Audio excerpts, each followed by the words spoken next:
Nitwa Tuyisenge Aimable Sandrawudu, ndi umuvugizi w'ihuriro ry'abavuzi gakondo mu Rwanda. Ryatangiye 2011 rifite n'ubuzima gatozi bw'agateganyo, tukagira n'icyangombwa cya misante cy'agateganyo.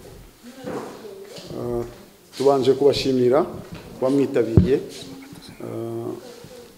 Turahera rero, ari president yitwa Uwimana Betty, turi kumwe muri kino kiganiro nka komite. Hari umunyamabanga uhoraho Murengerantwari Jean Bosco, hakaza Mukire, akaba ari perezida wa Nkemuramaka.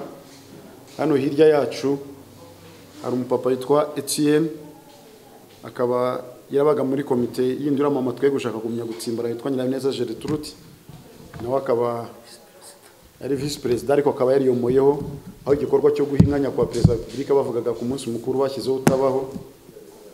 Akimara kubona rero ko ibyo bavuze kwizeje umukuru w'igihugu atanayibasabye, yahisemo kwiyomora kuri urwo ruhande. Ariho mwabonye inkuru yanyuze muri tribunal no muri Goodrich, mukayibona ku mbuga zanyu nk'abakozi. Umugabo Etienne niwe wabisobanuraga. Turi hano rero kugira ngo tuganire ku ngingo zikurikira ubutumire twabagejejeho. Hari gahunda yo guca akajagari mu bavuzi gakondo aho igeze tuzenguruka igihugu, cyane ko muzi ko minisante yaduhaye amabwiriza. Hari gahunda yo gufasha abatishoboye mu busungane mu gihugu cyose, cyo bita mutuelle entre parenthèses Musa. Hari kubagezaho raporo igikorwa cyo gukurikirana umuvuzi gakondo wavuye umunyarwanda akaza kwitaba Imana, aho duherutse na komite nyanyanye na nyakubahwa presidente mu karere ka Ruhango mu murenge wa Kabagari, aho umuntu yaguye mu kagari ka Remera, nako kagari gatuma abavuzi benshi aho ngaho. Turabagezaho uko itegeko ry'ubuvuzi gakondo rigeze, kuko polisi ya leta yo yarateguwe, twabanje kuryigaho kiraho rigeze ubakora urugorangingo. Hari cyo dushaka kuza kubivugaho kugira ngo n'abanyamakuru babyumve ko mugeraho tutagera uzadukorera ubuvugizi. Iryo tegeko riraza kuvugaho na Murengerantwari ku bijyanye no kubagezaho umunsi mukuru nyafurika w'ubuvuzi gakondo. Mugenzi wacu nubwo turi kumwe ari umuvuzi, perezida Nkemuramaka watowe mu buryo bwemewe n'amategeko, wadufashe mu nzira twanyuzemo, ni umunyeshuri muri Université y'Abadiventiste. Mutwemerere rero duhere kuri ino ngingo ya nyuma kugira ngo abashe guhita agenda ajya ku masomo. Ijambo ni ryawe. Nk'uko babwiye amazina yanjye, nitwa Mukire Jean Damascene, nkaba perezida wa komite Nkemuramaka cyangwa inama Nkemuramaka mu iri huriro ry'abavuzi gakondo mu Rwanda. Bansabye rero kuvuga ku munsi nyafurika w'ubuvuzi gakondo uko wagenze, by'umwihariko inkomoko yawo y'uno munsi yabaye tangiye mu 2001, aho abakuru b'ibihugu ndetse n'abakuru ba guverinoma bahuriye Lusaka muri Zambia, biga ku buryo ubuvuzi nyafurika, ubuvuzi bw'abanyafurika mbere y'uko ubuvuzi bugezweho buteye imbere bw'abazungu buziye, ariko babona yuko byari ngombwa ko ubuvuzi bw'abanyafurika bumwe bwagatanga ka mbere.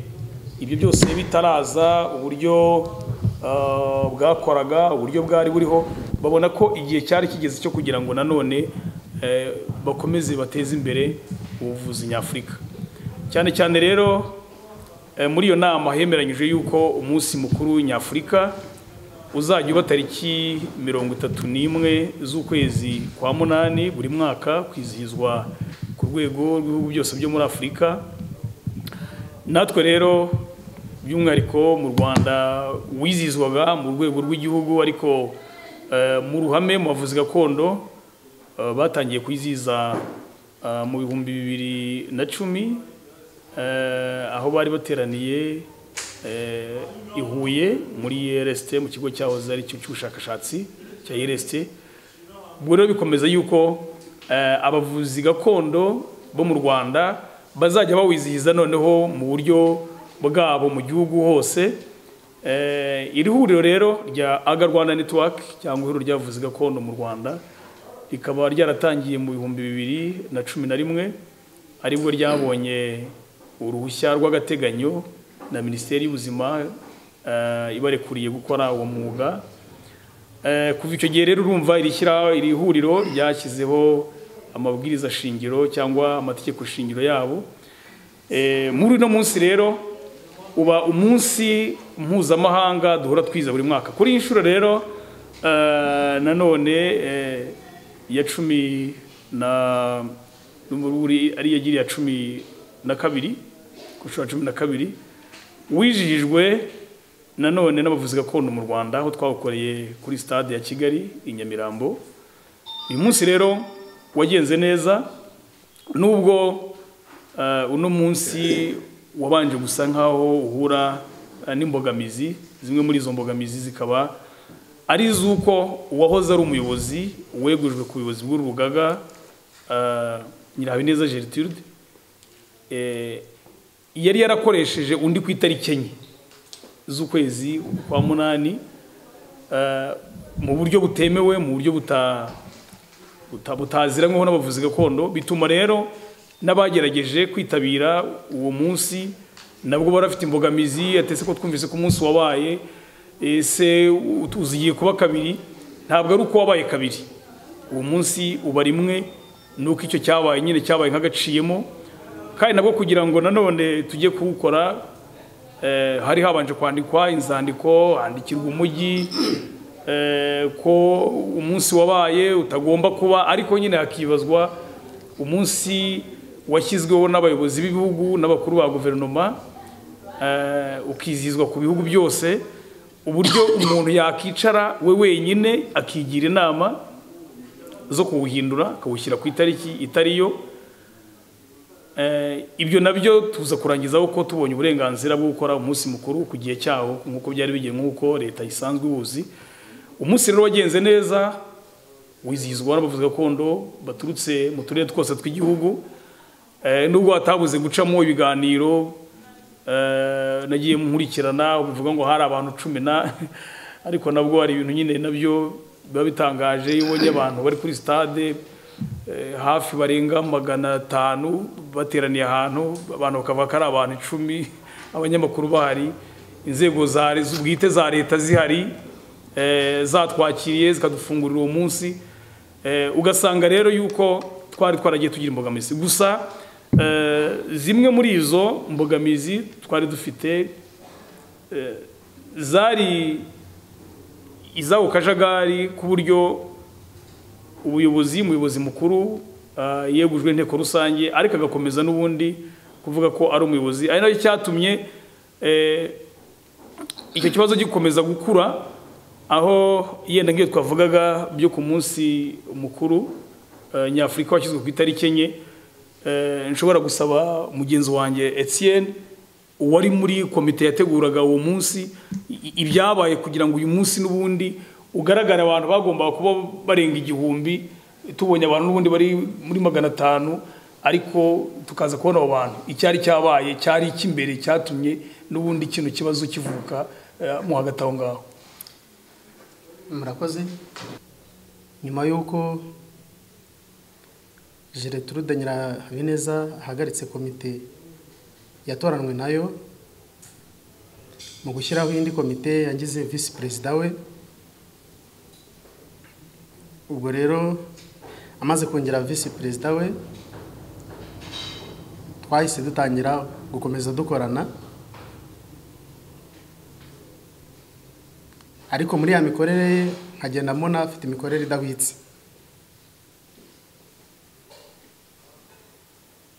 Ngendeye ku cyo mugenzi wanjye yaramaze kuvuga, kugira ngo uriya munsi uhinduke hari habaye igitekerezo cyari cyazanwe na Nyirabineza Gertrude cyo guha Perezida wa Repubulika Paul Kagame inka enye. Yatubwira ko zifite agaciro ka miliyoni 4,800,000 kuko imwe yagombaga gutwara miliyoni 1,200,000. Ubwo rero muri urwo rwego rwo guha Perezida wa Repubulika inka avuga ko bizakorwa ku itariki 30 z'ukwezi kwa karindwi muri uyu mwaka wa 2022. Igikorwa cyo gukusanya amafaranga kiratangira. kubera ko umunsi mukuru wagombaga gutwara miliyoni 10, buri karere kagombaga gutanga amafaranga 300,000, noneho miliyoni yindi ya 10 igaturuka mu baterankunga b'urugaga. Ubwo amafaranga twarayakusanije, ariko bigera kuri za tariki 30 z'ukwezi kwa karindwi, amafaranga ataragwira, ahita ahindura atubwira ko perezida adahari, ahubwo ko perezida azaboneka ku itariki 4 z'ukwezi kwa 8. Kubw'ibyo rero avuga ko ubwo tugomba gufata wa munsi w'abavuzi gakondo tukawuhuza, noneho tukawuhuza n'icyo gikorwa cyo kuzaha perezida wa Repubulika inka, tumushimira ko yatwemereye ko tuvura nta tegeko, ashyigikiye ubuvuzi gakondo gutyo. Ariko mu busesenguzi naje gukora nkurikije uko amafaranga yakusanwaga nuko yatangwaga n'inzira yanyuragamo, naje kubona igikorwa atari igikorwa nyirizina cy'urugaga, ahubwo ari igikorwa kigambiriye inyungu za Nyirabineza Gertrude ku giti cye. Ko twadufite kontabure, ubundi kontabure mu nshingano ze niwe akabaye yakira amafaranga, ariko amafaranga siwe wari ugenwe kuyakira, ahubwo amafaranga yanyuraga ku wari umwanditsi witwa Fulgence. Fulgence kandi nawe ntabwo amafaranga yakiraga ngo abe yayashyira kuri konti, ko twagerageje kuvuga ngo amafaranga habeho konti yo kujya ikusanyirizwaho ayo mafaranga, ariko Nyirabineza arabyanga. Turamubwira noneho reka basi ace kuri konti yawe, nabwo arabyanga. Turavuga reka noneho ace kuri konti ya kontabure, arabyanga. Amaze kubyanga, uwari kontabure bwe ahita yegura kuri izo nshingano. Amaze kwegura kuri izo nshingano, ubwo amafaranga yakomeje akusanwa, ariko anyura kuri Fulgence. Noneho za tariki 4 ziragera, zimaze kugera, mbere gato yuko izo tariki zigera, ubwe yiyandikira ku rubuga twaduhuriyeho rwaga Rwanda, avuga ko igikorwa cyo guha inka perezida wa Repubulika gihindutse, ahubwo ko amafaranga yari yarakusanijwe agomba gutangwa mu munsi mukuru, ndetse ko naho umunsi mukuru agombaga kubera kuri Petit Stade Remera uhinduwe, ahubwo ko hari indi sare bagomba kuwukoreraho Kimironko. Ibyo turavuga tuti noneho rero ibyo ntabwo byumvikana. Niba hari amafaranga yakusanijwe yitiriwe igikorwa cyo kuzaha perezida wa Repubulika inka, kandi yaratswe abaturage, nta mpamvu kugira ngo ayo mafaranga akore ibindi bikorwa. Ahubwo niba guha perezida wa Repubulika inka bidakunze, reka noneho ayo mafaranga tuyasubize ba nyirayo. Ariko ntiyabyumva, kubera ko byari biri mu nyungu ze. Noneho wa munsi ku itariki 4 ziragera, avuga yuko ngo agomba kubihuza n'umuganura.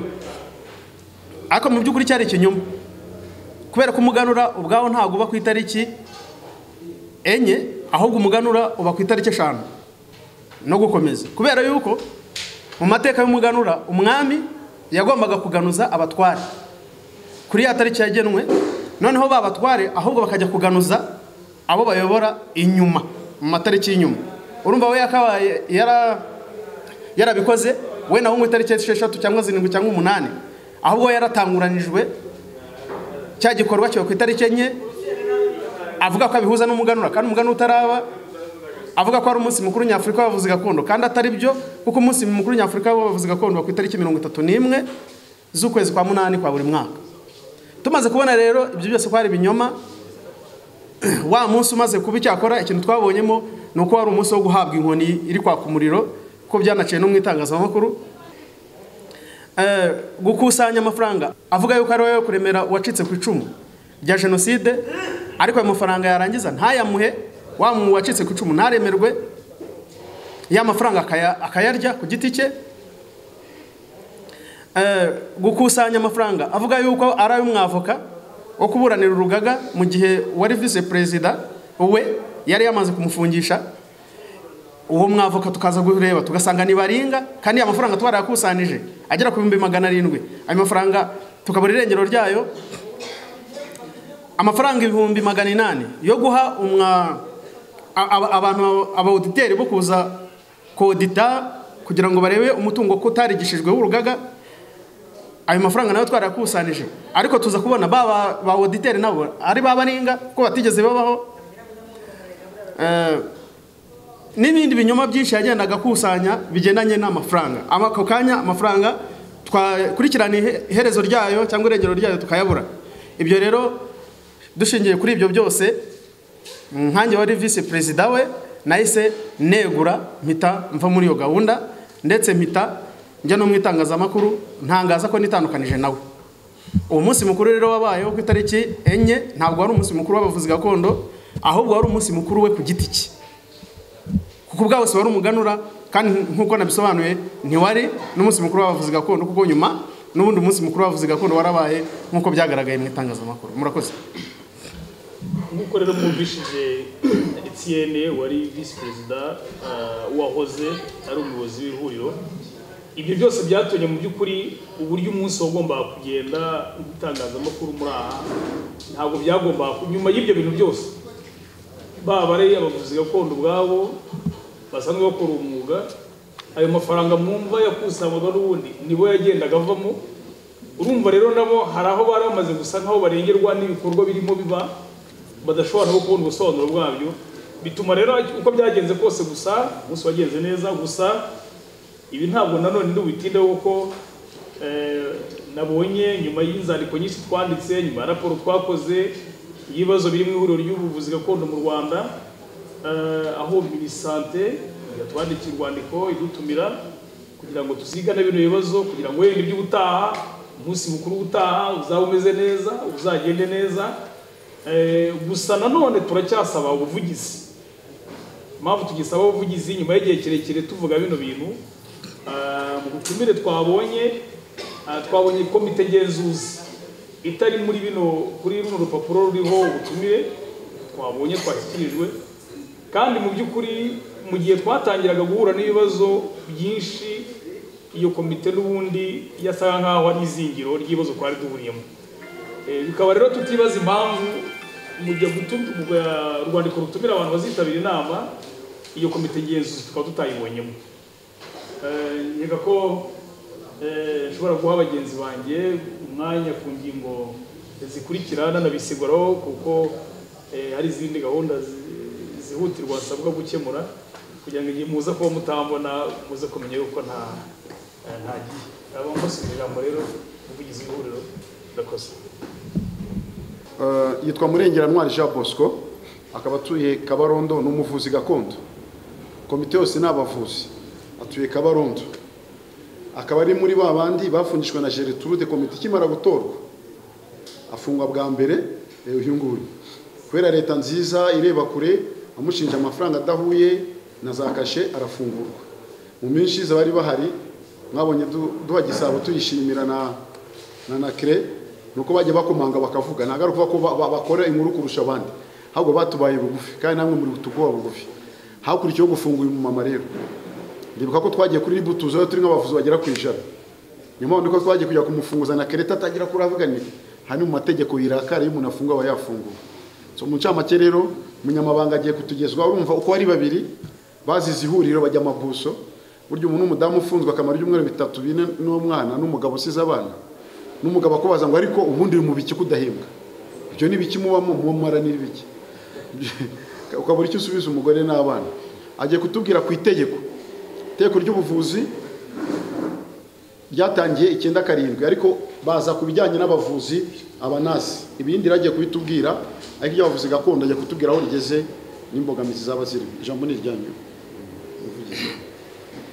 Murakoze. Nge nitwa Murengerantwari Jean Bosco, nkaba nkuko umuvugizi yabibabwiye nkaba ndi umunyamabanga w'ihuriro. Icyo nshaka kuvuga ku itegeko rigenga abavuzi gakondo ubundi ntabwo twari turifite. Hari igihe gigeze gutegurwa mu gihe cyashize riratinda nanone rirongera risubirwamo, ariko muri iyi minsi hasohotse polisi y'itegeko yaryo iryanditse n'amategeko yaryo ku buryo riteguye. Nyuma yaho baritwohereje turarifite turarisoma, ariko icyo nshaka kurivugaho cyane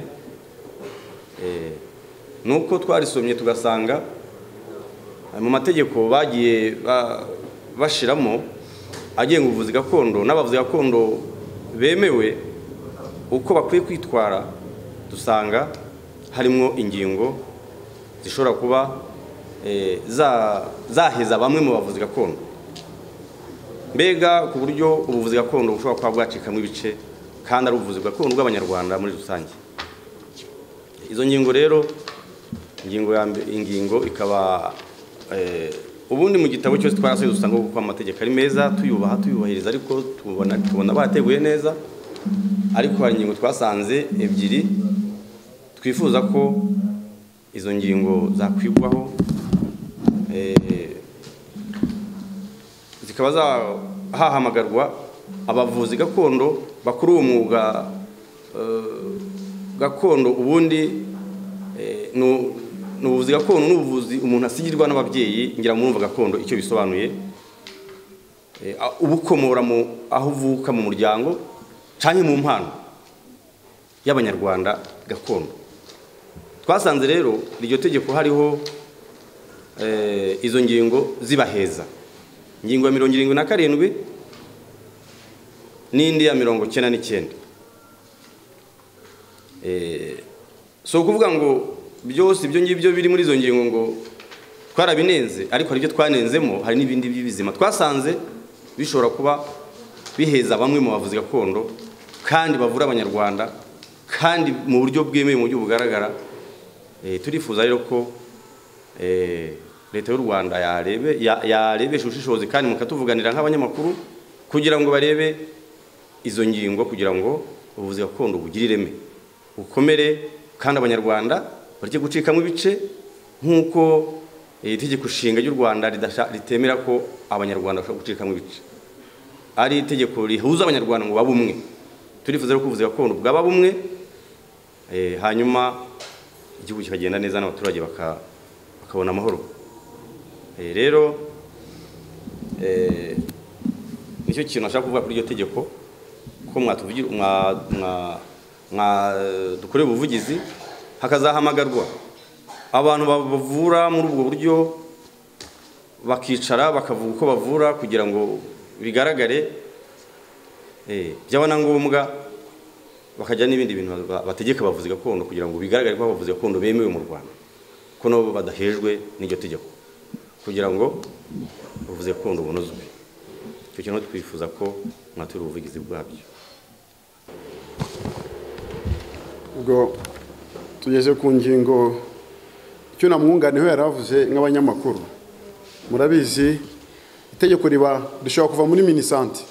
Itegeko ryatangiye 2017, abantu baryigaho gake gake.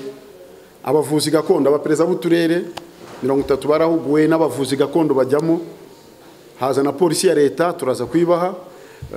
Covid bijemo, tumva nari mu itsinda rya nyuma nabo twari kumwe n'abagafaranga, tugira ngo byararagiye. Ejo bundi rero ni ibintu tugenda tubona, ubwo mbivuze nk'umuvugizi ko mbona byinshi, nandi mayera ari gukorwa, kuko tuzi ko kugeza uyu munsi uretse n'itangazamakuru itegeko rivuye rizanyura ministre, rizanyura primature, rizajya muri Sena, rizajya mu badepite, aho hose rero umuntu yemerewe ko yatanga igitekerezo.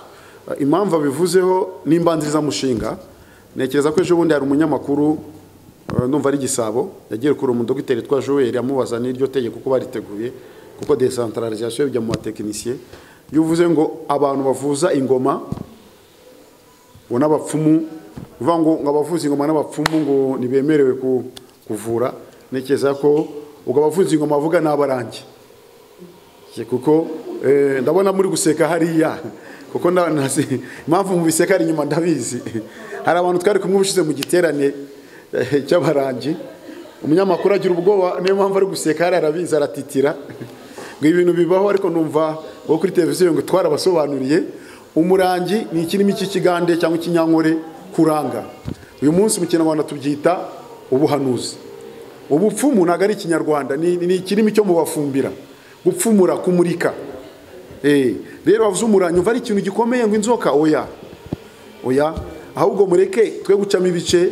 Leta isore amategeko shingiro y'ihuriro, none umuvuzi gakondo utazagenda ku mategeko y'ihuriro azajye ku ruhande, kuko uri kuvuga uwo mupfumu ni umuntu hanuro kandi bamwe harimo abarokore, sibyo? Wenda muri Islam no watemera ibyashiriki, ariko mu barokore nabo ntago ngiye mu madini, ariko nujya mu barokore uzasanga mu cyuma cy'amasengesho kuki bajya guhanura. Iyo bataguhanuriye kuki ubabara? Bamwe bazi wacu nijoro baje guteza inzuzi akazambitse ikabutura kandi ari umuntu, kuki ujijisha? Rero mwe guseka ntago abarangi maze igihe mwero kuva 2011 ntago abarangi ari abarozi. Abarangi nuko ntago waba umuvuzi w'abarangi bamwita umuherezi, ntago wajya kuba umuherezi utaranga. Kandi bamwe bajya gucisha inzuzi ngo zana inkoko y'ibara rimwe, ngo zana shenete, si muri bwa bupfumu se? Rero nibyo yagusobanuriye. Twebwe ubuvuzi gakondo bwa Kinyarwanda bavuga ko buturuka mu nzu ya Rutsobe, kandi dufite ubwoko bw'abatsobe, aho Gihanga wahanze inga n'ingoma yahuye nawe. Mutandukanye rero gakondo y'Abanyarwanda n'ibindi biva ku ruhande. Hari ibyo basobanura ibyo gucirira biratandukanye. Amahembe wajya kuyacira, ariko gakondo y'u Rwanda ntabwo wayicirira. Wandi w'amahembe nawe afite ukuntu ayavurisha. Twe kwinjira mu buzima bw'abantu ahubwo tuyene muri gahunda nyakwa President duha itegeko shinga Abanyarwanda turareshya ni ndi umunyarwanda. Ariko umuntu utarabyumvishe n'uyu mugabo ejo bundi tuva ahantu baje bamusobanurira. Mujye mureka rero tubaha amakuru ni impamvu turi aha ngaha, sibyo? N'ubuvuzi bwambaye bwageze mu Rwanda ngira muri 62 n'uwabuzanye abo twajyanye mu giterane. Abanyamakuru bamwe baramubonye abo turi kumwa, baramubonye umusaza arahari. Rero n'ubuvuzi ntabwo naje gukora publicité ko nitwemere kubivuga kutajya tubaha amakuru y'ingenzi. Icyo ngicyo ukeneye izindi nkuru twaza kubabwiraho. Turasaba ko bavuzi gakondo bose bazaringaniza mu itegeko, cyane ko icyangombwa gihari kuva na kera twese tunakoresha nubwo ari n'ihuriro. Amabarwa hari y'96 na 7 umuvuzi yandikiraga komine, umuyobozi wa komine cyangwa wa serire akagusubiza ko akwemereye. Umuvuzi gakondo nuzwi n'abaturage baho atuye n'inzego zibanze. Ngiye nugeraho n'uyu ugasanga abaturage navuye barenga 30 mbagura mituweli, uwari ufite inda yananiranye, wari ufite ihembe ngari mukura, umudugudu akanyemeza, akarere kakanyemeza, wowe uzajya gushingira kuri ibyo bintu ubihera he? Niba tuvura ingeri zose, tuvura ingeri zose uziziri kwisi. Abashaka amakuru muzambwire mbaha nimero z'abantu b'Iburayi bavuye nawo bantu muvuga, ariko mutandukanye kwitira ikintu kitari cyo. Reka rero tujye ku ngingo nari mbahamagaye namwunganiraga nk'umunyamabanga, nyina avuga nk'uvuga ibanga, ariko ngiye mbishyize ku mugaragaro. Nitunarangiza turakora inama, turaza kubabwira ibyavuyemo. Turashaka kwandika kuri nobarwa minisante yanditse itumira komite no kwibarwa ijyanye n'ibi ngibi by'ubuvuzi. Tugakora ubuvugizi kuko twashyizeho n'inteko ni nayivana abantu, kuko usanga abayobozi ejo badafite amakuru ahagije. Ingingo tugeze no kubagezaho raporo y'igikorwa cyo gukurikirana umuvuzi gakondo wavuye umuturage agapfa mu karere ka Ruhango mu Kabagari ku bufatanye na polisi, ubuyobozi bw'umurenge, polisi ya Kabagari na RIB. Mukurikire wenda muraza kukibazaho. Twakoze inama mu gihe gishize, baradutumiye najyanye na presidente muri komite bafite ibindi bintu bari arimo ko ntabwo twicaye. Tugezeyo twagiye gutegura iyo gahunda tuyihuza n'ibintu by'ibyangombwa. Inama yabaye nziza, amafoto turaza kuyabaha n'amavideo twafashe. Hari uhagarariye RIB, uhagarariye polisi, uhagarariye umurenge na komite. Bivuga iki rero? Icyo twaganiriyeho ni ugucakajagari. Hari umuvuzi wambwiye uri wanjye witwa Omar ko dina prezo w'akarere ka Nyarugenge ko twabafasha kubona umuntu wajyana inzuki mu Kabagari, abaza kwibona kuri televiziyo no ku maradiyo bazabahamagara n'ubwo mwakora ikiganiro ko mu Kabagari afite icyo kibazo. Iyo RIB kubwiye ngo wowe umuvugizi uri president, ni gute umuntu atesha abaturage ahangaho umutwe barenga 30? Tubabwira ko amabwiriza minisante yaduhaye tunayishimira. Nta muntu wemerewe kugenda azunguza imiti. Muvuzi gakondo nukora ahantu hamwe azwi. Umugendo ucuruza tunazunguza wapi? Ntabwo ibyo bintu byemewe.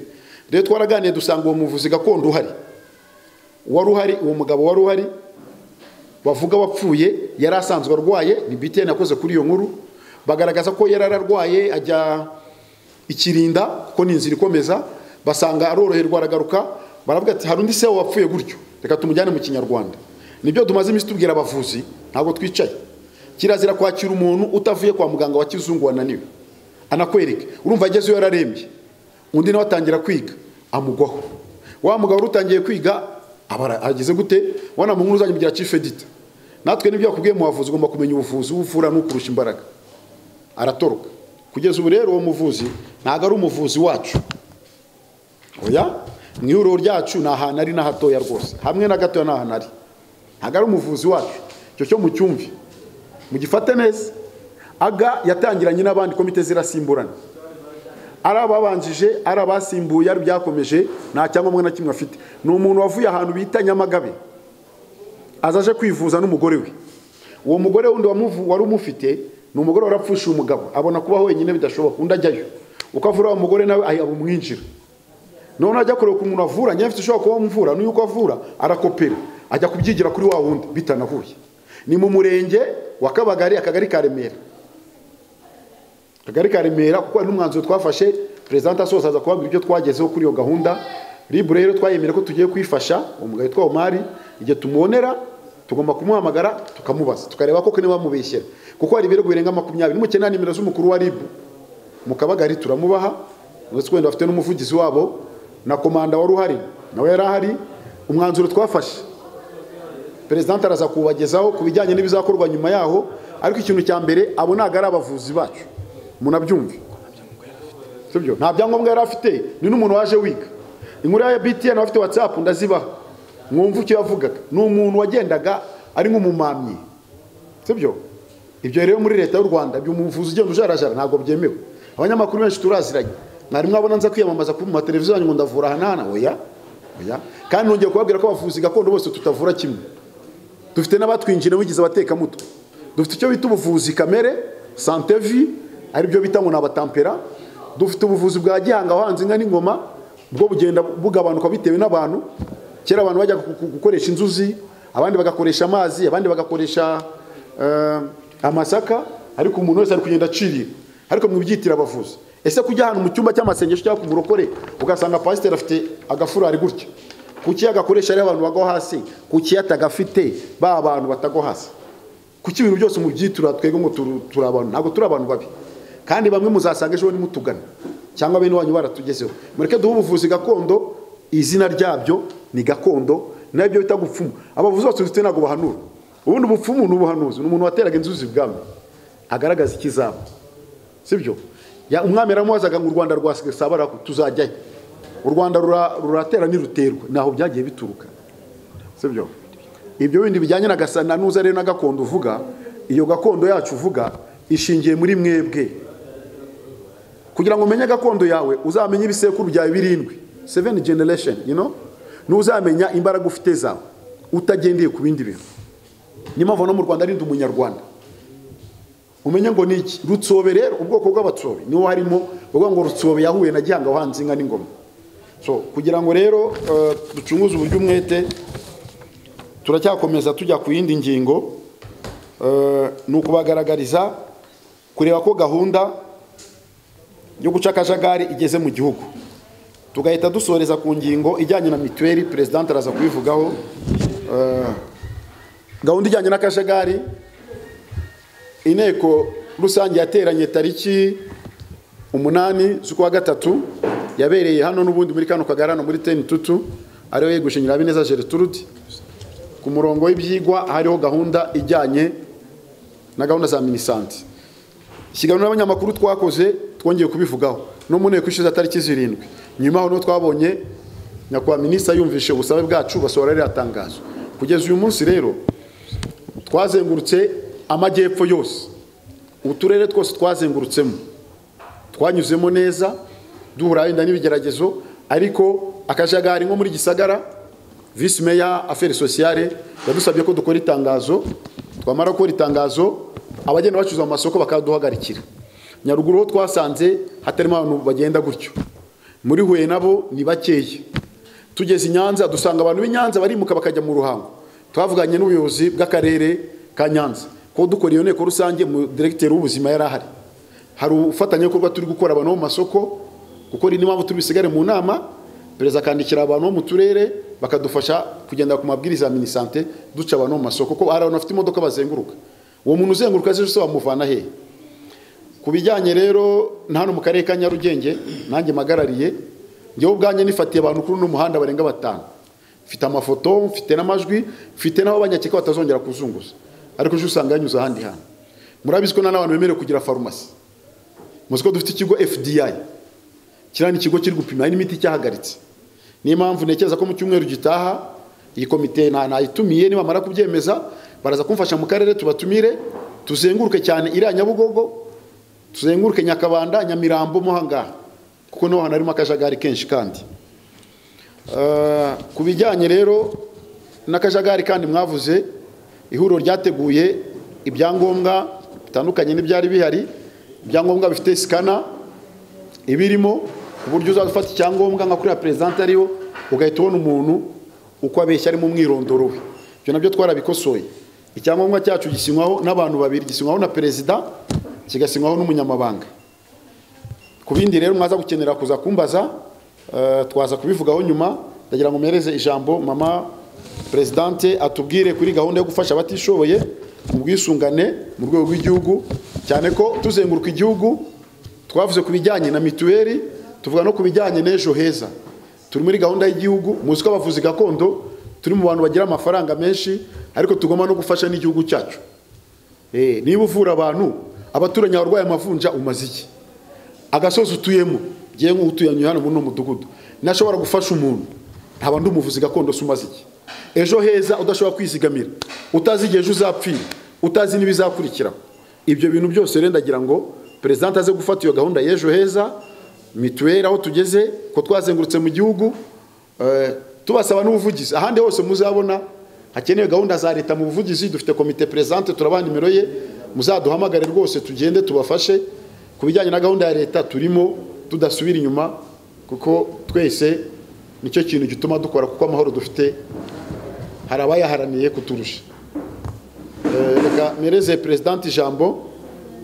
Amazina yanjye nitwa Uwimana Beata, akaba ari nge umuyobozi cyangwa se presidente w'agateganyo w'ihuriro ry'abavuzi gakondo mu Rwanda, Aga Rwanda Network. Ninjiye mu buyobozi ku itariki ya 28 z'ukwa gatatu 2019, ubwo habaga amatora yo gusimbura komite yari iriho, yari yobowe na Bwana Gafaranga Daniel, ngira ngo abenshi muramuzi kuko yaboye ihuriro imyaka igera muri 5 nk'uko amategeko shingiro yacu abiteganya. Nyuma rero haje kuba amatora 2019, ari nabwo twinjiraga mu buyobozi. Icyo gihe nari natorewe kuba vice president w'ihuriro Aga Rwanda Network. Tumaze gutorwa rero ntago habayeho imiyoborere myiza cyane yaranze wari umuyobozi w'ihuriro Nyirabineza Gertrude, kuko ibyo yakoraga yabikoraga mu nyungu ze bwite, akarangwa n'ikintu cy'igitugu, akarangwa no gusebanya, gusebya abo bayoborana n'abanyamuryango muri rusange, ndetse yaranzwe nk'uko wari vice president we muri komite yari yishyiriyeho yabivuze, yaranzwe n'ibinyoma byinshi kandi bigamije indonyi. Bigeze rero muri 2022 twabonye ko tutakomeza kurebera ibyo umuyobozi yakoraga. Nkanjye nka vice president, kenshi wabaga uri hafi ndeba ibikorwa, mbona ko bikomeje n'abandi kugambanira abanyamuryango, hitamo kubigeza kuri komite zindi twayoboranaga, cyane ko zo zitamenyaga ibikorwa kuko yari yaraziheje. Ari naho mu ibaruwa minisante yadutumiye tuzajya ku wa mbere, komite ngenzuzi ntayigaragaraho kuko ntago yashatse kuyishyirishaho, kuko yumvaga ko nimugenzura bizagaragara. Ibyo rero ni byagiye bimuranga mu miyoborere idahwitse, ariyo mpamvu muri aka kanya ari nge perezida w'agateganyo w'ihuriro, kuko inteko rusange yateranye ku itariki ya 8 z'ukwezi kwa gatatu 2022 yafashe umwanzuro wo kumweguza, imutakariza icyizere, bamaze kugaragarizwa amakosa yakoreye abanyamuryango, kuko tuzi ko inteko rusange ni rwo rwego rukuru rw'ihuriro, ni rwo rwego rukuru rw'amakoperative, ni rwo rwego rukuru rw'amasosiyasiyo ndetse n'ibimina ndetse n'ingaga. Ubwo rero imyanzuro y'inteko rusange ntawayitesha agaciro. Ubwo nabahaga ishusho y'uburyo nabaye president, kuko mwese muzi ko Nyirabineza ari wari umuyobozi w'ihuriro ry'abavuzi gakondo mu Rwanda, kandi akaba gikomeje n'ubundi kubyiyitirira. Ubwo abatarakurikiranye inkuru zacu kuva inteko rusange yaterana kugeza ubu ngubu baza kudusaba tukabaha imyanzuro y'inteko rusange, tukabaha n'amabaruwa atandukanye twagiye twandikira inzego zitandukanye tubamenyesha imyanzuro y'inteko rusange, ndetse tubagezaho n'amakosa yaranze uwo muyobozi kuko inzandiko turazifite. Ngarutse rero ku cyo bansabye kuvugaho, ni ibikorwa komite imaze kujyaho kuva mu kwezi kwa gatatu. Ese twakoze iki? Ese tugeze hehe? Twahuye n'intambara zitandukanye zatewe n'uwo mudamu Nyirabineza Gertrude, kuko amaze kweguzwa ntabwo yigeze yemera ko yegujwe, ahubwo yakoze uburyo ki ashyiraho komite ye ku ruhande. Ariko ntabwo twacitse intege. Ku itariki ya 25 z'ukwezi kwa kane, ubwo twari twatumije inama y'abavuzi gakondo inteko rusange, nibwo naje gufatwa na RIB ndafungwa kuri 25 z'ukwa kane, nkurikiranyeho ibyaha bitandukanye yagiye avuga mu itangazamakuru, ariko nshimira ubutabera bw'u Rwanda ko bwakoze akazi bwagombaga gukora. Ku itariki ya 18 z'ukwa gatanu nibwo narekuwe mburanye bivuye mu rukiko. Ubwo rero n'ubundi urukiko rwansabye ko naza nkagaragaza imiyoborere y'ihuriro, ndetse nkabasha no gukemura amakimbirane ari mu ihuriro ry'abavuzi gakondo. Nuko nabashije gukomeza inshingano nari nashinzwe n'abanyamuryango muri rusange. Ntabwo rero twahagaze, twakoze ibikorwa bitandukanye nk'uko umuvugizi yabivuze. Habayeho gusura abavuzi gakondo bo mu ntara zitandukanye n'uturere dutandukanye, tugenda tubakangurira ibikorwa ndetse na gahunda za leta, harimo kujya mu bwisungane mituelle de santé, gufasha abatishoboye, ndetse no kwitabira gahunda ya ejo heza, ndetse no kunoza umwuga wabo w'ubuvuzi gakondo, dore ko muri iki gihe usanga abantu barabigize ubucuruzi bitakiri umwuga twasigiwe n'abatubanjirije, aribo babyeyi bacu cyangwa se basogokuru bacu. Mu bikorwa rero twagezeho mu bwisungane mu kwivuza mituelle de santé mu ntara y'Amajyepfo, akarere ka Gisagara kemeye kwishyurira abavuzi gakondo baho, bemeye kwishyurira abatishoboye mituelle zigera kuri 30. Akarere ka Nyaruguru nako kazishyura mituelle 30 z'abatishoboye, ubwo n'abavuzi gakondo muri ako karere bazishyurira bagenzi babo b'abanyarwanda atari abavuzi gakondo. Akarere ka Huye kazishyura mituelle 60. Akarere ka Ruhango kemeye mituelle hagati ya 70 n'ijana. Akarere ka Rubavu kazishyura mituelle z'abantu basaga 100, bo bamaze no kwishyura. Akarere ka Nyanza nako ni mituelle 30, n'akarere ka Nyamagabe mituelle 30. Hanyuma ku munsi mukuru w'ubuvuzi gakondo nyafurika wabaye ku itariki ya 31 z'ukwezi kwa 8 uyu mwaka, abari bateraniye kuri stade ya Kigali Nyamirambo abavuzi gakondo, binyuze mu buyobozi bw'ihuriro Aga Rwanda Network mpagarariye, twemeye kuzishyura abantu mituelle basaga 400.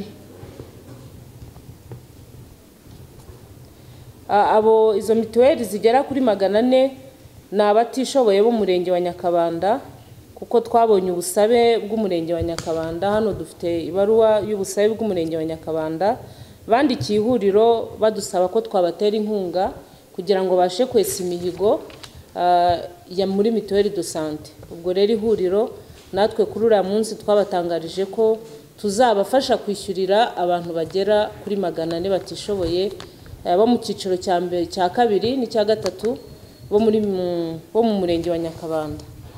Murumva rero ko ihuriro nubwo twagiye duhora n'imbogamizi zitandukanye z'akajagari katewe n'umuyobozi wari uriho, kwegura ntiyemere ko wari uriho, gushyiraho komite zibangikanywe zitatowe n'abaturage, kudufungisha, gusebanya, duhimbirwa ibyaha byaducisha n'umutwe, ariko ntabwo twacitse intege.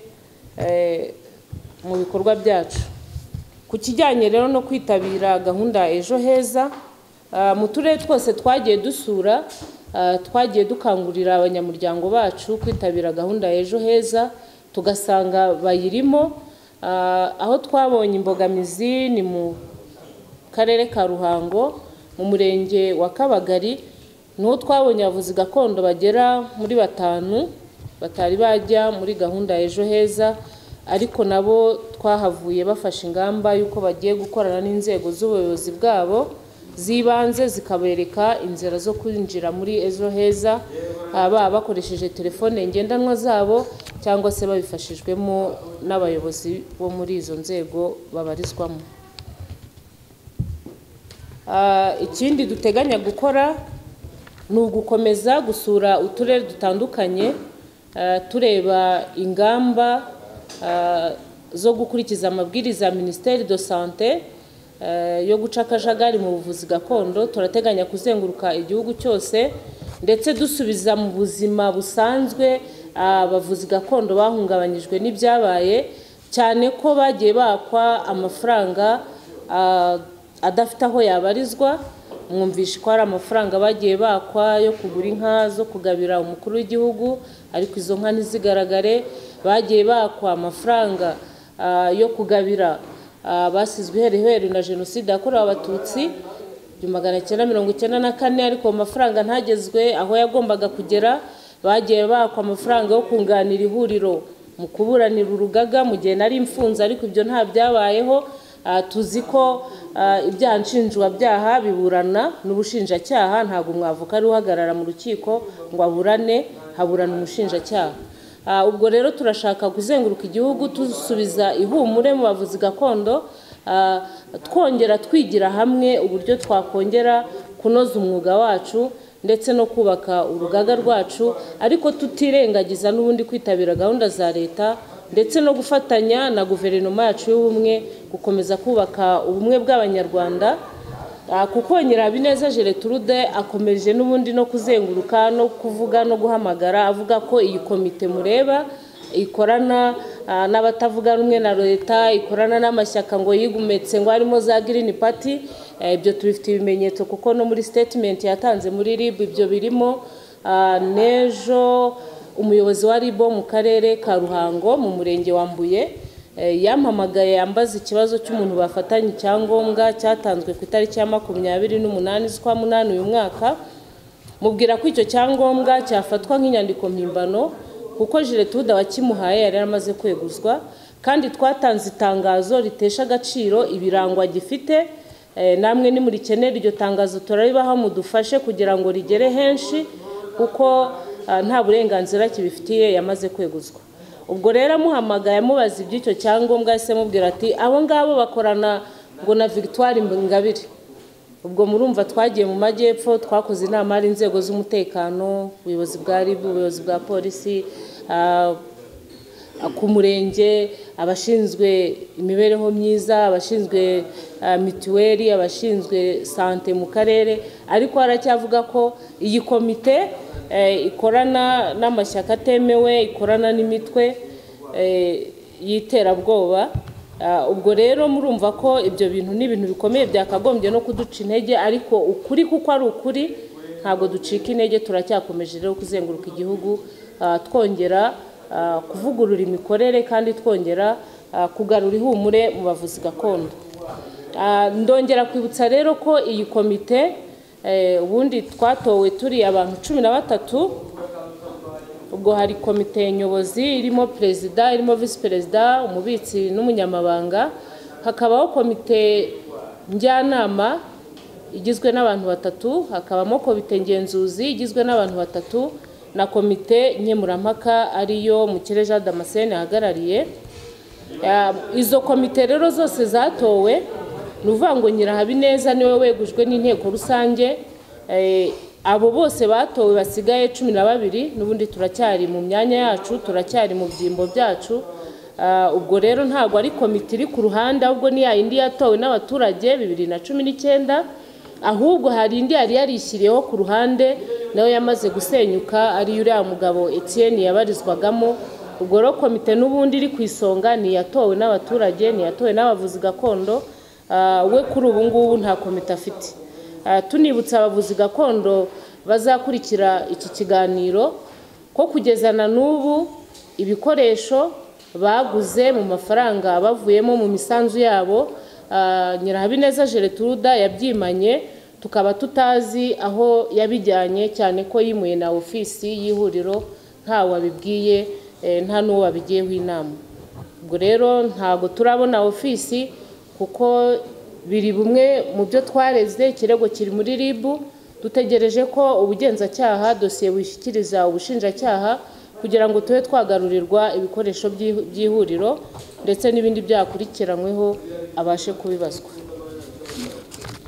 Muri rusange rero nguko ishusho y'ihuriro uko ihagaze muri iki gihe, ariko tukaba twizera ko hamwe n'Imana ishobora byose, hamwe no gushikama, bizarangira ihuriro rigakomeza rikajya ku murongo, dore ko tunategereje n'itegeko ridushyiraho urugaga mu buryo buzwi n'amategeko, kuko ntago twari dufite ubuzima gatozi, twagenderaga ku mategeko shingiro y'ihuriro cyangwa se stati, ariko nta mu gifaransa icyo bita personnalité juridique, ihuriro ntabwo twari dufite, ariko mu minsi iri imbere itegeko nirimara gusohoka turizera ko ibikorwa byacu bizabasha kugenda neza. Murakoze. Reka duhere ku kibazo cya Christophe Matata. Yatubwiye ko Assemblée Générale yateranye igafata ibyemezo, atubwira ko hari abahagarariye uturere. Nibyo koko buri karere gahagarariwe n'umuyobozi nawe ufite komite ayoborana nayo. Twe twatumiye inama tubimenyesha abahagarariye uturere bose uko ari 30 kugira ngo baze muri Assemblée Générale, ndetse tubasaba ko bazana n'abavuzi gakondo babishoboye cyangwa bafite ubushobozi, kuko muribuka ko twari turi muri Covid ku itariki ya 8 z'ukwezi kwa 3 2022, twari tukiri mu kibazo cya Covid.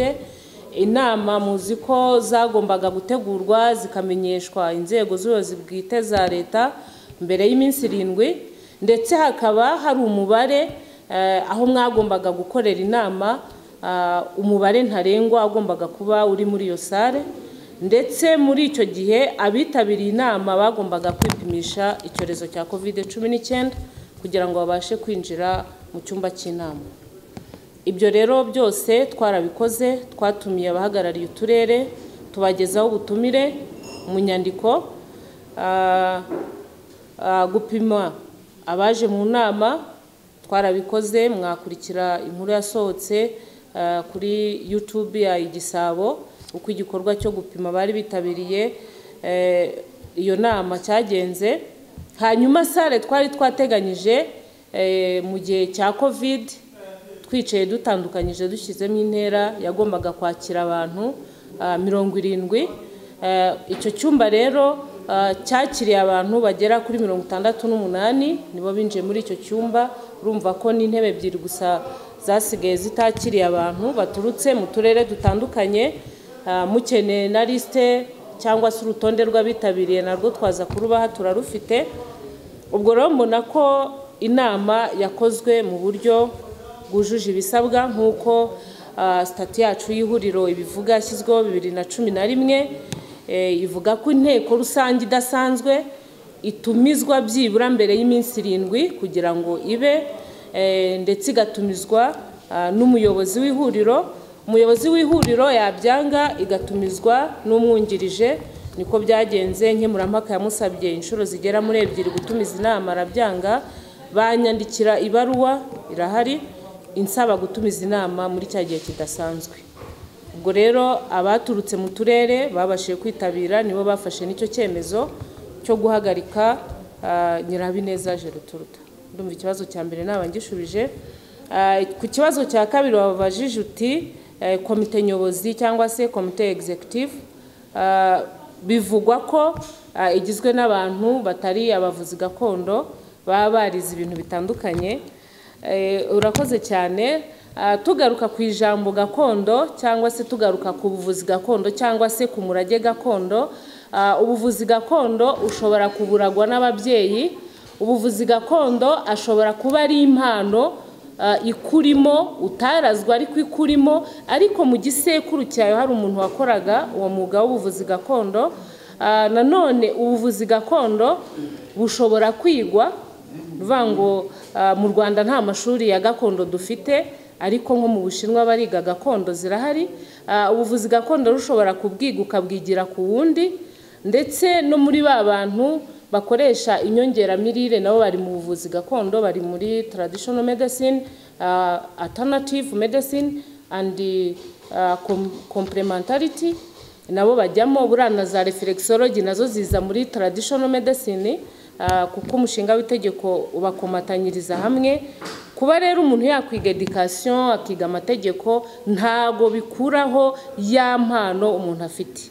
Umuntu ashobora kuba ari umucuranzi ariko akiga kaminuza, akiga PhD, akaba professeur kandi afite impano yo gucuruza. Nk'urugero nkanjye nize education muri kiye 2009 niho narangije, ariko ndi umuvuzi gakondo kuko iyo mpano nyikomora kwa data ari umuvuzi gakondo w'umuhanuzi, sogokora umuvuzi gakondo, donc igisekuru cyanjye ni cy'ubuvuzi gakondo. Vuba rero kuba narize education nk'abanyoboye ihuriro ry'abavuzi gakondo ntago bikura uko naba mfite iyo mpano y'ubuvuzi gakondo. Ndumva nacyo ngishubije. Reka tujye ku kibazo cya Williams. Yabajije ati kuba ihuriro nta personnalité juridique mufite, ese ntago byaba biha icyuho abayobozi bayobora ihuriro kugira ngo bakore ibyo bishakiye? Ndumva muri make ari uko nagifata. Nibyo koko iri huriro nubwo ryatangiye muri 2011, iyo urebye ukuntu ryagiye riyoborwa, ubona ko ryagiye riyoborwa uko abantu bishakiye bitwaje icyo kintu, yuko nta tegeko rizwi rigenga iri huriro ry'abavuzi gakondo. Muzi ko hariho ingaga zitandukanye, hari urugaga rw'abavoka, urugaga rw'abaforomo n'ababyaza. Ubwo rero iri huriro cyangwa se uru rugaga rw'abavuzi gakondo nta tegeko ririho cyangwa se ryari ririho kugira ngo rikumire ya makosa akorwa n'abayobozi b'ihuriro. Ari nayo mpamvu twe twaharaniye gukora ubuvugizi kugira ngo minisante idufashe hajyeho itegeko rigenga urugaga, kuko twabonaga niba ikintu cyaratangiye 2011 kugeza ubu tukaba nta bikorwa bifatika dufite. Birumvikana ko ni cyacyuho, ni cya kindi barusahura mu nduru binjiyemo kugira ngo cya kintu bagikoreshe mu nyungu zabo bwite, ariko nikigeraho kiva naho kigera. Twebwe rero nka komitiriwe icyo duharanira, turaharanira yuko urugaga rw'abavuzi gakondo rugira rya tegeko rigenga abavuzi gakondo, uwishe itegeko akageraho ahanirwa. Turaharanira ko ubuvuzi gakondo bwacu buhabwa agaciro mu gihugu cyacu, bugahabwa agaciro ku isi hose, kuko n'umuryango mpuzamahanga wita ku buzima OMS yemera ubuvuzi gakondo. Bibatangaje kubona ko cyabira nababaje kubona abana bacu bajya kwiga traditional medicine mu Bushinwa, bakajya kuminuza mu Bushinwa. Dufite abize ibyo bita za phytotherapy, ubuvuzi buvurisha ibimera, kandi natwe ibimera tubifite. Birababaje kubona tugikoresha imiti turutse mu Bushinwa, iturutse muri za Malaysia no muri za Egypt, kandi natwe ubumenyi gakondo tubufite. Ibimera Imana yarabiduhaye murabizi, nta ruganda rutunganya imiti gakondo dufite mu gihugu cyacu. Ubwo rero twe turaharanira ko iryo tegeko nirimara gusohoka ubuvuzi gakondo buzabasha gutera imbere, bukagira aho buvana ubukora, bukagira naho mu bugeza, ndetse bukaba umusingi umwe mu iterambere ry'igihugu cyacu. Ibyo rero bizagabanya na kakajagari, ndetse bigabanye na babandi babikora nk'amaramuko batabikora kinyamwuga, hasigare babandi koko bazi icyo bakora, bazi ubuvuzi gakondo icyo ari cyo. Ikindi yabajije ati ko hari amatsinda atandukanye y'abavuzi gakondo, haba hari itsinda riri ku ruhande rwa Gertrude, hakaba hari itsinda turi kumwe, ndetse hakaba hari andi matsinda mujya mwumva uwaga, mwumva ubarwa, mwumva umuwaga. Iyo ni amatsinda y'abavuzi gakondo, ariko twizera ko iri tegeko ni cya cyuho nyine, iri tegeko nirimara gusohoka aya matsinda yose azaba yibumbiye mu rugaga rumwe Aga Rwanda Network, kuko Aga Rwanda Network niryo huriro ryafashwe nka reference na Minisante irifatiraho reference. Ano matsinda yandi rero azaba ari mu rugaga, ariko itegeko riteganya ko amakoperative n'amasosiyasiyo y'abavuzi gakondo mu turere mu ntara nayo adakumiriwe, ariko akazaba agengwa n'urwo rugaga niyo Grand Council izaba iri hejuru y'ayo makoperative n'amasosiyasiyo. Ku kibazo cya Nyirimana yabajije ati ese kugenzura abatanga ibiganiro ku maradiyo na televiziyo byamamaza imivurire ndetse bagakoresha imvugo zimwe zishobora gutera confusion muri hangana mbuzi Kinyarwanda, urujijo mu babumva, ndetse bagatangaza indwara bavura wenda zikakaye zidashobora no kuvurwa cyangwa se zitanabaho. Mubagenzura muti? Ubundi iyo tugendeye ku mabwiriza Minisante duha, harimo amabwiriza abuza ko ibintu by'ubuvuzi bitajya byamamazwa, imiti ntago yamamazwa. Niyo mpamvu mutari mwumva uhagarariye Faisal ajya kuri radio ngo yamamaze, niyo mpamvu CHK itamamaza, niyo mpamvu dispensaire itajya hariya ngo yamamaze, niyo mpamvu mutabona abafite za farumasi badashyira mikoro kuri farumasi zabo ngo bamamaze. Ni ukuvuga ngo rero ibikorwa byo kwamamaza ibikorwa by'ubuvuzi birabujijwe mu mabwiriza ya Ministeri, ndetse dufite na polisi igenga ubuvuzi gakondo yasohotse 2019. Iryo bwirizwa naryo ririmo ku bikorwa by'ubuvuzi bitagomba kwamamazwa. Uko tubigenzura rero muri hangana mvuga iki kintu, twavuga ko mbere nta migenzurire y'ibi bikorwa byari bihari, kuko bariya bamamaza n'ubundi babaga ari intwaro zo batanga amafaranga ku bayobozi, navuga kuri Gereterute, noneho bagakomeza ibikorwa byo kwamamaza, kuko na komite yari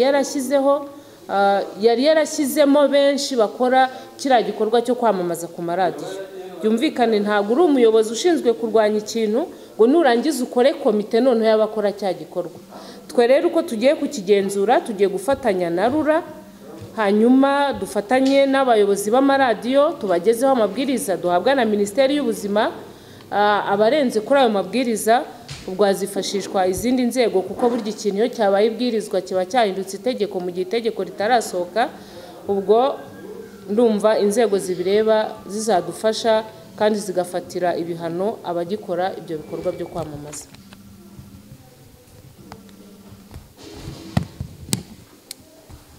Hanyuma Igisabo, umunyamakuru w'ikinyamakuru Igisabo yabaje ati ku butumire Minisante yabahaye twabonye Nyirabineza bamwandikiye nka Perezida ndetse nawe bakwandikira nka Vice Presidente. Ese ntago baba barabonye inzandiko mwagiye mubandikira zibagaragariza ko atakiri umuyobozi? Ese iyo nama muzayitabira cyangwa se hari ubugororangingo muzabanza kuyikorera iyo nyandiko, cyane ko na komite ngenzuzi nayo yatowe ariko ikaba itagaragara kuri ubwo butumire?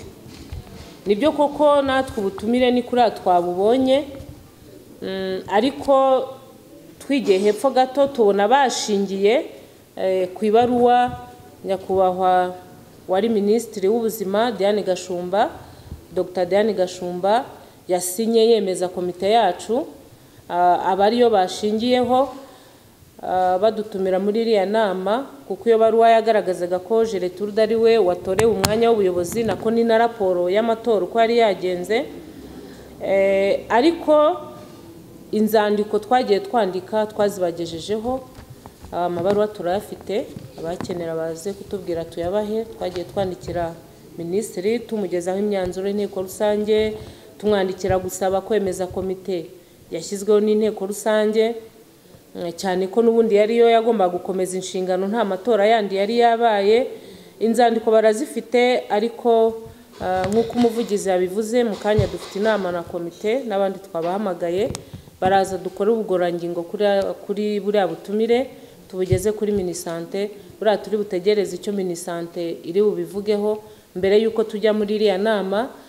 Nitagira n'iki bivugaho mbere y'uko twinjira muri iriya nama, buriya mbere y'uko tutangira ikiganiro n'abadutumyeho, tuzabanza tugaragaza imbogamizi ziri muri buriya butumire. Ndumva ari icyo nabivugaho. Ku byerekeranye n'itegeko, uburyo bwo gutegura itegeko, ese twaba twarabigizemo uruhare, cyane ko baguhaye amakuru ababishinzwe ko batumiye Gafaranga, nawe ntabwo yarakira umuyobozi w'ihuriro, na Gertruda yaregujwe. Ese ko aribo batumiye wenda bakabaha ibitekerezo muri iriya tegeko, tuzarikurikiza nk'abarigizemo uruhare? Muri uriya mushinga w'itegeko nibyo koko barawukoze, bamaze kuwukora. Mbere Gertruda yagiyeyo ngo ajya gutanga ibitekerezo, bakora umushinga w'itegeko. Nyuma umushinga w'itegeko umaze kunonosorwa, nanjye iyo nama bayintumiyemo ndi kumwe na Gafaranga na Gertruda, twagiye tubagaragariza cyangwa se twaberetse ingingo tutari kwemeranya n'uwo mushinga w'itegeko. Zimwe batubwira ko bazareba, ariho umuvugizi wacu yavugaga ati hari ingingo zitari kwemera igice kimwe cy'abavuzi, ariko kuko twatanze ibitekerezo y'uko byakosorwa, dutegereje ko itegeko risohoka, tukareba ko niba ibyo twasabye byarakorewe ubugororangingo. Iyo bisohotse rero, murabizi ko itegeko risohotse, abantu bakagaragaza imbogamizi ziri mu iryo tegeko, bafite uburenganzira bwo kwandika, bakwandikira inteko ishinga amategeko ku buryo bajya gukora ubugororangingo, bagatanga ibitekerezo ku bitarabashije kubanogera, bikaba byavugururwa. Itegeko niyo ryasohotse ritangwa ibitekerezo, rikongera rikagera gute, rikongera rikavugururwa. Ndumva ari cyo nabivugaho, ariko bitabujije ko n'ubundi twakomeje kugaragaza ko ibitekerezo byinshi birimo bishobora kuzaganirwaho n'abavuzi gakondo, ndetse turifuza ko bazanatumiza n'inama, bazadufasha tugatumiza inama y'abavuzi gakondo yaguye, Assemblée Générale, noneho n'abavuzi gakondo muri rusange bakaba bagira icyo babivugaho. Ku kibazo cya Bertrand, yavuze ati ese mituweli zigera kuri 400 mu murenge wa Nyakabanda, dukurikije wenda n'ubushobozi ihuriro riri kwiyubaka mufite, ntabwo byaba ari ugusesagura? Ese izo mituweli ntabwo zasaranganywa indi mirenge kugira ngo dufashe leta yacu kurihira abatishoboye benshi bo mu turere dutandukanye n'imirenge itandukanye? Aha icyo navuga, ntabwo izi mituweli zaba ari nyinshi ku buryo byagaragara nko gusesagura umutungo w'ihuriro, kuko izi mituweli twavuze kuko zatanzwe, twakiriye ubusabe bw'umurenge wa Nyakabanda. Ubusabe tubugeza ku bari bitabiriye umunsi w'ubuvuzi gakondo nyafurika hariya kuri stade ya Kigali. Abavuzi gakondo bo ubwabo batandukanye, bahagarariwe n'abayobozi bo mu turere dutandukanye, bagiye bagaragaza ubwitange bazashobora kubona kugira ngo izi mituweli zitangwe. Mu bwitange rero bagaragaje ko bafite ubushobozi bwo kwishyura abantu mituweli 400. Hariho n'abahagarariye uturere bagiye bavuga ati twebwe hazava mituweli 50, abandi bati hazava 30, abandi bati tuzishyura mituweli z'abantu 200, abandi tuzishyura mituweli z'abantu 100. Nuvuga ngo ni ubwitange bw'abavuzi gakondo bari bitabiriye uriya munsi mukuru. Ntabwo ruvuga ngo tuzakora muri cya kigega cy'ihuriro cyangwa se mu misanzu y'abanyamuryango, ahubwo ni ubwitange buzava mu banyamuryango babyemeje kuri uriya munsi mukuru w'ubuvuzi gakondo. uruhare rwacu nka komite ihagarariye abandi. Ibyo hari byakozwe nanone n'abavuzi gakondo, nuko beguje wabatezaga akajagari kandi bakamweguza bakurikije amategeko shingiro, stati y'ihuriro nk'uko ibiteganya. Ku gice cye rero turumva ikibazo twarakirangije, kuko n'ubundi ntabwo akiri umuyobozi, nabo yari yarashyizeho ntabwo ari abayobozi. Twagiye tubandikira amaretere abereka ko bagomba guhagarikwa ku nshingano zabo, hagakomeza abatowe n'abaturage n'ubundi bari batowe bayobora, ubu nibo bari kuyobora uturere twabo. Ikindi nuko tugiye gukaza ingamba zo kugira ngo abantu bajye bahabwa ibyangombwa byo gukora ubuvuzi gakondo. Hari ababikora koko atari abanyamwuga, dufite abantu benshi bagiye bava mu bukarani cyangwa se bakava mu buyaya cyangwa bakagera gute bagahabwa ibyangombwa, ariko ihuriro rikijyaho hari inzira zari zarateganyijwe zo kubonamo ibyangombwa. Uvuga ngo umuvuzi gakondo ugomba guhabwa ibyangombwa agomba kuba azwi mu mudugudu w'iwabo, agomba kuba azwi mu kagari k'iwabo, agomba kuba azwi mu murenge w'iwabo. Niyo mpamvu umuntu uzajya ashaka icyangombwa azajya abigaragaza mu nyandiko. Ibyo biri mu mategeko yihariye iyi komite n'inteko rusange twemeje ku itariki ya 6 z'ukwezi kwa 7 2022, yuko umuvuzi gakondo uzajya ukenera icyangombwa azajya yandika mu nyandiko abisaba. Iyo nyandiko igashyikirizwa umuyobozi w'akarere ko ahakomokamo cyangwa se ashaka gukoreramo, hanyuma igashyikirizwa komite yo ku rwego rw'igihugu. Umuyobozi w'akarere cyangwa perezida w'akarere mu bavuzi gakondo azajya akorana n'abavuzi gakondo ahagarariye, bemeze ko uwo muvuzi ko ushaka icyangombwa azwi muri ako karere cyangwa se mu murenge runaka. Imyanzuro bazafata bazajya bayigeza ku rwego rw'igihugu, none urwego rw'igihugu rutanga uburenganzira ko uwo muvuzi gakondo akwiriye kubona icyangombwa. Mbere ho bagenderaga no ku ifishi ya bya bisekuru Aimable yavuze, ibisekuru 7, kugira ngo abayobozi b'inzego z'ibanze bemeze ko uwo muntu akomoka muri wa muryango ufite bwa bumenyi gakondo. Ariko tuza gusanga ko ubuvuzi gakondo cyangwa se ubumenyi gakondo umuntu ashobora kubona mu nzira zishobora kuba zitandukanye. Ariko niba ubikora hari aho ubikorera hazwi, ugomba guhabwa icyangombwa n'inzego z'aho ubikorera zemeza koko ko uwo mwuga ubukora, ndetse bikemezwa n'abavuzi gakondo bagenzi bawe. Situasiyo uko ihagaze muri aka kanya, nyuma y'uko dukoze umunsi mukuru, yagiye mu itangazamakuru avuga ko umunsi mukuru witabiriwe n'abantu mu bare runaka, ko tutemewe, ko turi abantu bagatsiko runaka. Natwe twakoresheje itangazamakuru tubeshyuza izo nkuru, ndetse habaho no kuganira na bamwe bari muri komite ye, nabo bashyira ukuri ahagaragara ko imiyoborere idahwitse. Ngira ngo ari vice perezida we yabigarutseho. Muri iki gihe rero navuga ko asa naho atari gukora, kuko ari aho yaribiye iyo ofisi, yamenye ko twahamenye arongera arayimura, ubu nawe ntafite aho abarizwa. Ikindi komite yari yarashyizweho abahagarariye uturere, ubu ntago bari gukora, kuko abatowe n'abaturage nibo bari gutumiza inama mu turere dutandukanye.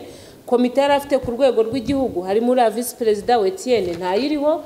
Twavuga ko rero ari mu kintu kitariho, kitazwi. Avuga ko ari perezida, ariko buryo ba perezida ufite aho muyoborana nta bafite bayoborana.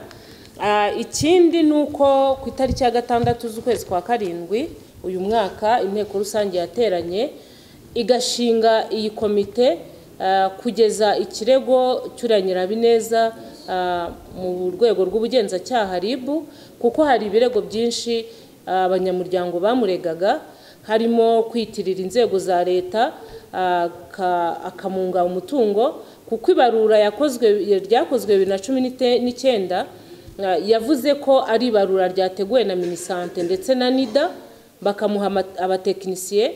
Ariko tuza gusanga abo batekinisiye baraba baringa, kuko amubazaga kontra bagiranye akayibura, wamubaza recommandation yahawe na minisante itwemerera kujya kubarura akayibura, ariko iryo barura ryarakozwe kuko yari amaze kubikamo abanyamuryango ndetse na komite ubwoba bwo yafungishaga umunyamabanga, nawe aricyo amubajije ati bari abantu ko ndeba bashobora kuba ari abantu batazwi bari gushaka kutwiba amafaranga, ko n'amafaranga babemereye ari benshi. Ahise amuhimbira icyaha yuko yakoresheje kashe, baramufunga nayo yamazemo iminsi 21, araburana aratahaza no kuburana mu mizi ahinduka umwere. Ubwo rero iyo muda abantu bakoreragamo yatumye iryo barura koko riba, ayo mafaranga aratangwa habwa abatekinisiye batazwi, ari nabyo byatumye haba intandaro hagati yanjye nawe y'amakimbirane, kuko nahise nandikira komite ngenzuzi nyisaba ko yagenzura, kuko abatekinisiye yatubwiye ko ari abanida mbona atari bo. Byari bitewe n'iki? Yafashe umwe muri ba batekinisiye amugira secrétaire w'ihuriro, amusimbuza uyu yarera amaze gufungisha. Nabwo ni gute umukozi wa nida wakoze ibarura yaratanzwe na nida aza kuba noneho secrétaire w'ihuriro, kandi umunyamabanga w'ihuriro atorwa n'abande n'abanyamuryango. Ubwo rero icyo kintu cyabaye imbarutso navuga y'amakimbirane hagati yanjye nawe.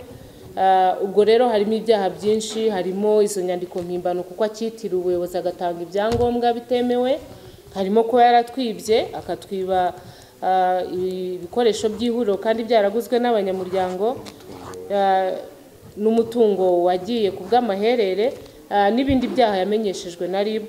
Ubwo rero dutegereje ko RIB dosiye izashyikiriza ubugenzacyaha, tubwiye ko muri iki cyumweru yaramaze kuyitegura ikayishyikiriza ubushinjacyaha kugira ngo bubashe nabwo kuyisesengura bube bwashyikiriza urukiko.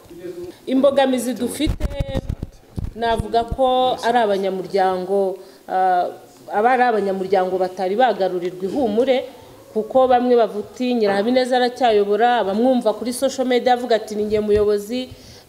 Donc abanyamuryango ntago bari bagira icyizere cyangwa se ihumure byari ryagaruka. Ari byo nababwiye, mu ngamba zimwe dufite ni ugukomeza kuzenguruka igihugu tugarura ihumure muri babanyamuryango bamaze kwinjirwamo nuko Nyirahabineza ari we muyobozi, kuko hari benshi batagera no ku mbuga nkoranyambaga ngo bamenye ibikorwa turimo gukora.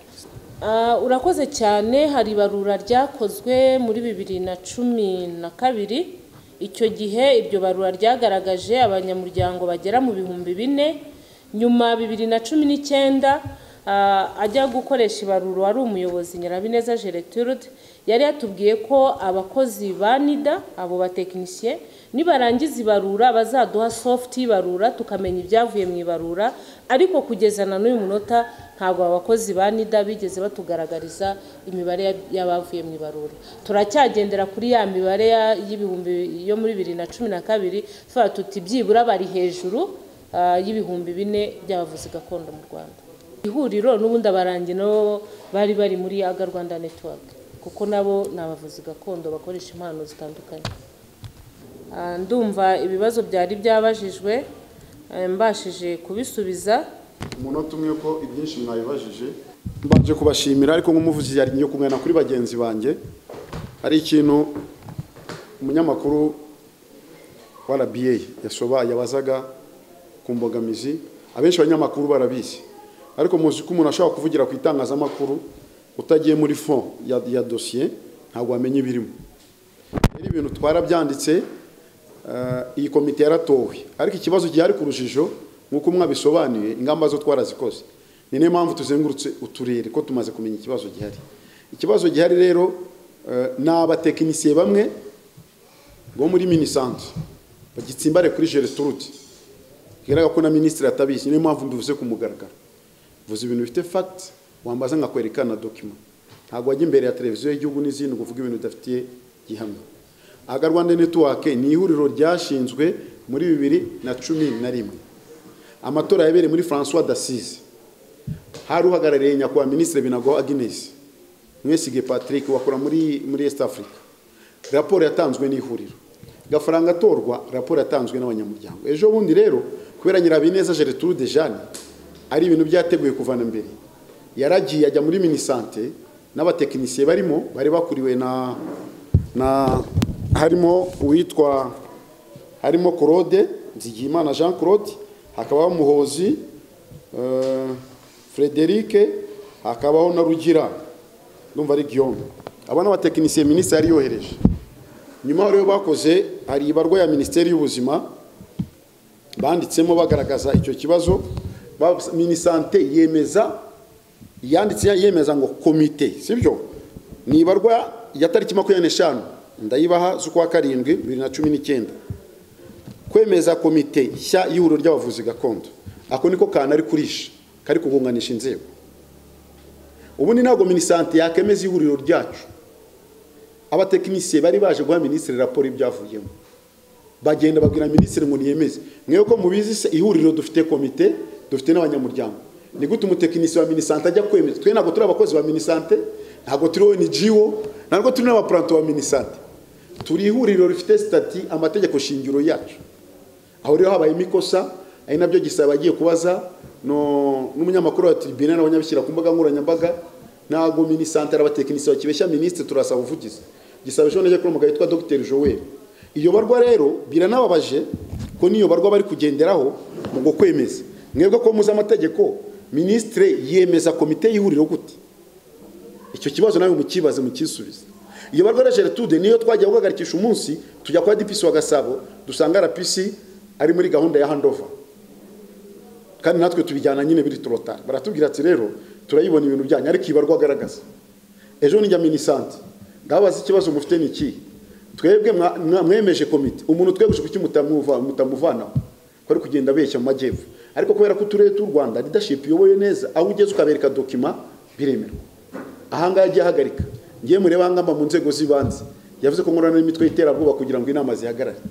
Dipisa bijyamo inzego zibijyamo. Ejo bundi ku munsi mukuru byarongeye.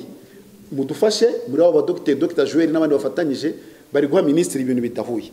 Ahanga mureba hari barwa yanditse twavanya handi itashingira ngo no kuri merekereka niba yajeho. Banditse ngo Nyirahabineza Gertrude, perezida wa Rwanda Network, Madamu Imana Betty, vice perezida wa Rwanda Network. Ni barwanditse tariki 14 ifite nimero 4903. Bari gutumira abantu bo muri ya liste, sibyo? Ya tariki 25 avuye ngo bazaze mu nama babahuza.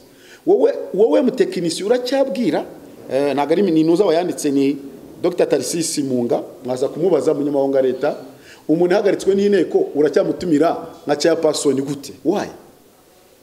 Cyo ni ikibazo tunafite.